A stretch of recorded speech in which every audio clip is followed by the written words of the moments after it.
هذا هو، هذا اللي حاربتونا وخونتونا مشانه. الأسد أو نحرق البلد؟ هلا مشان هاد حرقت البلد؟ هذا هو اللي كرماله استشهد أكثر من مليون سوري وتهجر 14 مليون واختفوا مئات الآلاف بالمعتقلات. ليش هيك عملتوا؟ محرزة كانت؟ محرزة تخسروا بلد وتخسروا ناس وتخسروا حالكم.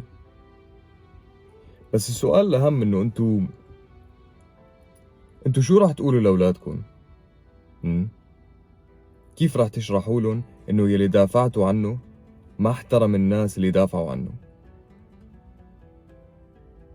يمكن تكذبوا، يمكن تلفوا وتدوروا، بس المشهد اللي شفتوه والمشهد اللي شفناه، هذا المشهد راح يضل عم يطاردكم.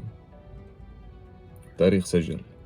أما بالنسبة لهذا الحيوان اللي قرفان من سوريا، باليوم اللي راح تشوف سوريا فيه هو اليوم اللي راح تشوف فيه حبل المشنقة، وسوريا حرة اليوم. شلون هي؟ سوريا حرة اليوم، الحمد لله.